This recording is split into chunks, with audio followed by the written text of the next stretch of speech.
बाजार या mutual fund में खरीदी बेची कर सकेंगे। तो इस 3-in-1 अकाउंट के बारे में ज्यादा जानने के लिए या ये वाला खाता खुलवाने के लिए आप SBI के बैंक ब्रांच जा सकते हैं या कस्टमर केयर से बात कर सकते हैं। SBI यानी भारतीय स्टेट बैंक को लेकर देखें एक और बड़ी खबर अगली खबर में।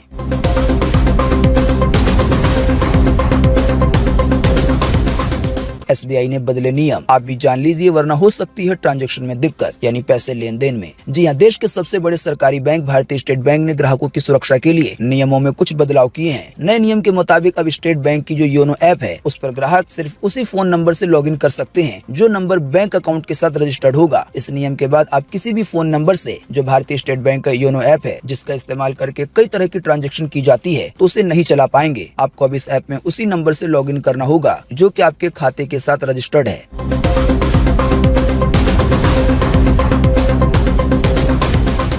गेहूं, बाजरा और दालों में मिलावट से हो सकती है कई गंभीर बीमारियां, यहां तक कि कैंसर भी। भारतीय फूड डिपार्टमेंट यानी कि फसाई ने बताया है मिलावट की पहचान का तरीका। जी हां, मिलावट यानी कि फूड प्रोडक्ट में गैर जरूरी और नुकसानदायक चीजों को मिलाकर मुनाफे के लिए बेचना काफी आम सी बात हो गई है। इस समय में भी काफी बड़े लेवल पर खाने की जो मेन चीजें हैं जैसे कि दाल, गेहूं वगैरह उसमें मिलावट की जा रही है। Food safety standard authority of India यानी कि फसाई ने मिलावट की पहचान को लेकर कुछ टिप्स शेयर किए हैं जिसका इस्तेमाल करके आप मिलावट की पहचान कर सकते हैं। ये जानना देश के सभी लोगों के लिए इसलिए जरूरी है क्योंकि मिलावट वाली चीजें खाने से कई गंभीर बीमारियों के साथ कैंसर तक का खतरा है। भास्कर.com पे ये आर्टिकल साझा किया गया है जहां पर बड़े ही अच्छे तरीके से इस टॉपिक के बारे में समझाया गया है। जानकारी के मुताबिक खाने की कई ऐसी चीजें हैं जिसमें डस्ट यानी कि धूल, सैंड, स्टोन, यहाँ तक के इंसेक्ट यानी कि कीड़े वगैरह भी मिलाए जाते हैं। इसके अलावा गेहूं और बाजरे में धतूरा के बीज मिलाए जाते हैं। जो खबर आई है उसमें ये बताया गया है कि मिलावट वाली चीजों को खाने से फूड पॉइजनिंग हो सकती है, साथ ही लीवर कमजोर हो सकता है, डायरिया की शिकायत हो सकती है और काफी लंबे समय तक मिलावटी वाली चीजें खाने से कैंसर का भी खतरा है। इसके अलावा हार्ट संबंधी बीमारियां भी हो सकती हैं। जानकारी के मुताबिक जो पाउडर जैसी चीजें हैं जैसे कि गेहूं का आटा, मैदा वगैरह, तो इसमें डस्ट, सैंड, स्टोन यानी कि धूल, मिट्टी, बालू या पत्थर वगैरह मिले हो सकते हैं। अगर किसी खाने की चीजों में ये चीजें मिलाई गई हैं, इसका पता करने के लिए आपको जो आटा है या मैदा है उसे कांच वाले गिलास में रखना होगा और फिर बड़ी बारीकी से देखना होगा। तो जो धूल, मिट्टी या बालू वगैरह होगा वो आपको कांच वाले गिलास में दिखने लगेगा। इसी तरह से आपको पता करना है कि अगर किसी चीज में कलर मिलाया गया है तो उसको भी आप पानी में डाल दें और चम्मच से सही से मिला दें। अगर किसी चीज में रंग मिलाया गया होगा तो पानी उस रंग को पकड़ लेगा यानी कि पानी उसी कलर का हो जाएगा। साथ ही दाल को लेकर ये बताया गया है कि दालों में अक्सर छकूड़ा नाम की एक चीज मिलाई जाती है जो कि एक टॉक्सिक मटेरियल होता है। इसको पहचानने के लिए आपको दाल को एक कांच के प्लेट में रखना होगा। अब जैसे ही दाल को कांच के प्लेट में रखेंगे तो ये जो छकूड़ा नाम की चीज है यानी कि दाल से एक अलग चीज आपको उसमें दिखने लगेगी। इसके अलावा भी भास्कर.com के इस आर्टिकल में काफी सारी चीजें बताई गई हैं। वीडियो को रोककर इसे देखा जा सकता है। बाकी इस जानकारी को अगर आप ज्यादा से ज्यादा शेयर करेंगे अपने दोस्तों में, फैमिली में, तो सेहत को बचाने में एक अच्छा कदम होगा।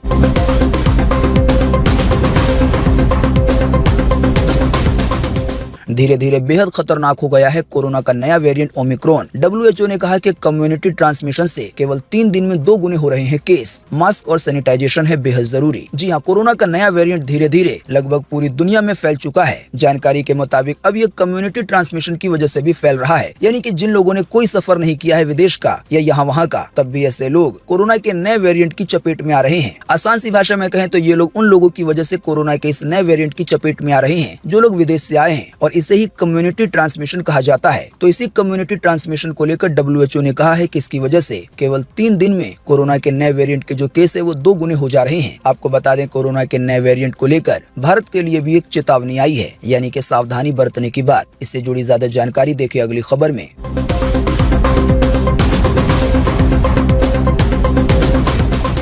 कोरोना के नए वेरिएंट ओमिक्रॉन की वजह से बिगड़ सकते हैं हालात। एम्स के निदेशक बोले तैयार रहें लेकिन उम्मीद करें कि ब्रिटेन जैसी स्थिति ना हो। जी हाँ, सबसे पहले आपको बता दें कि ब्रिटेन में कोरोना के नए वेरिएंट को लेकर हालात काफी खराब हो गए हैं। केवल एक दिन में 80,000 से ज्यादा नए मरीज मिल रहे हैं। इसी की वजह से एम्स दिल्ली के निदेशक डॉक्टर रणदीप गुलेरिया ने कहा है कि हम ये उम्मीद करते हैं कि भारत के हालात ब्रिटेन जैसे ना हो। इसी की वजह से लोगों को कोरोना के जो भी नियम कानून है उसका पालन करने के लिए कहा गया है, क्योंकि भारत में इसी ओमिक्रॉन की वजह से कोरोना की तीसरी लहर भी आ सकती है, ऐसा खतरा है। आइए आपको ओमिक्रॉन के मामलों के आंकड़े बताते हैं अगली खबर में।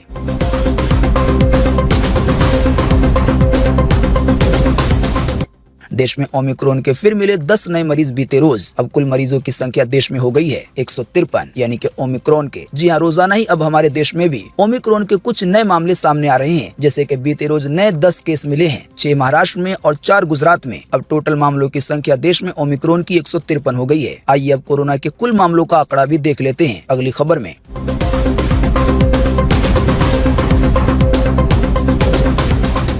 भारत में एक बार फिर से मिले 7,000 से ज्यादा नए मरीज कोरोना वायरस के। वहीं केवल एक दिन में बीते रोज 260 से ज्यादा लोगों ने गंवा दी है अपनी जान। जी हां, बीते रोज लगभग 24 घंटे में एक बार फिर से 7,000 से ज्यादा नए मरीज मिले हैं कोरोना वायरस के। इन नए मरीजों के मिलने के बाद अब भारत में कोरोना वायरस के टोटल मरीजों की संख्या 3,47,40,275 हो गई है। साथ ही आपको बता दें कि इन टोटल मरीजों में से अभी तक 4,77,422 लोगों की जान जा चुकी है। बीते रोज भी लगभग 24 घंटे में 260 से ज्यादा लोगों ने अपनी जान गंवाई है। हाँ, लेकिन अच्छी बात